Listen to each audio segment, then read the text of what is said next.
Apakah Pancasila saat ini masih sama saktinya seperti saat pertama kali dideklarasikan oleh para pendiri bangsa?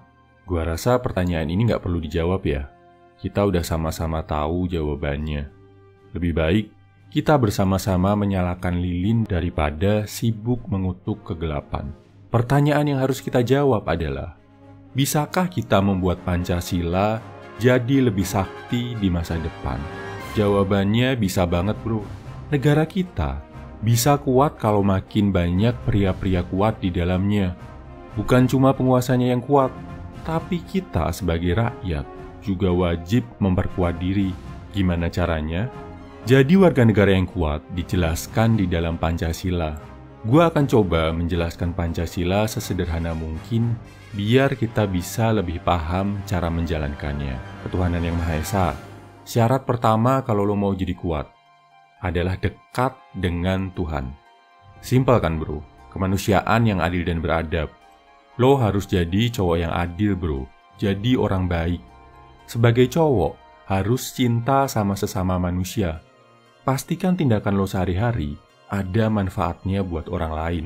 Tunjukkan juga kalau lo adalah cowok yang punya sopan santun, adab, dan tata krama. Persatuan Indonesia.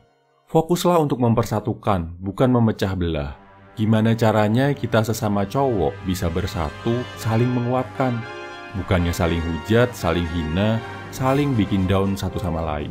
Kerakyatan yang dipimpin oleh hikmat kebijaksanaan dalam permusyawaratan perwakilan. Artinya, kalau lo mau ambil keputusan, pastiin keputusan itu baik buat banyak orang. Biasakan musyawarah, dialog, dan terima serta jalankan hasil musyawarah seperti seorang pria sejati.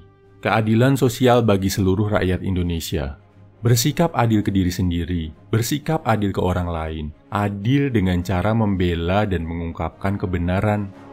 Berpikir adil, kalau misal lo mau dapat banyak, lo juga harus memberi secara maksimal. Sebelum nuntut hak, pastiin lo penuhi kewajiban lo dulu.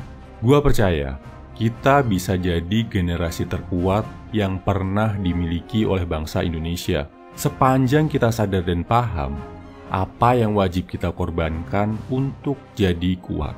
Ingat bro, jadi cowok kuat bukan cuma buat diri kita, tapi juga buat orang lain, buat negara, bahkan buat masa depan anak cucu kita. Coba lihat bro, negara-negara yang pria-prianya kuat, anak cucunya sejahtera sampai sekarang. Contohnya di Arab, kekuatan Rasulullah dan para sahabat, serta para pengikutnya, masih dirasakan sampai sekarang. Rakyat di Arab Saudi, sampai detik ini masih hidup dengan sangat berlimpah. Contoh lagi di Jepang, negara yang mendidik para prianya untuk hidup terhormat dengan jalan hidup samurai. Walaupun hancur lebur dihantam nuklir, tetap bisa bangkit, jadi pusat kekuatan dunia, dan masyarakatnya hidup sangat sejahtera. Bangsa Viking di Eropa Utara diisi oleh lelaki-lelaki paling berani sepanjang sejarah, melayari samudera untuk menaklukkan negara lain.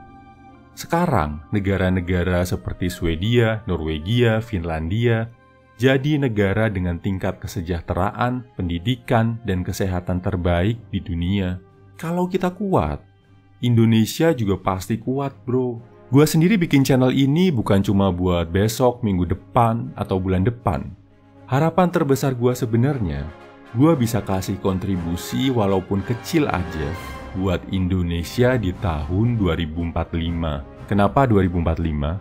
Itu adalah tahun saat Indonesia berusia 100 tahun.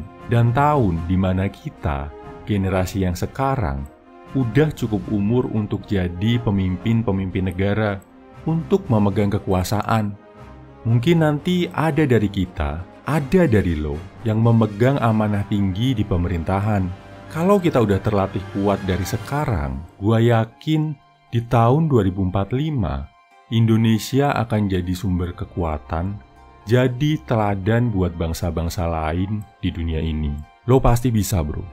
Kita pasti bisa. Semangat!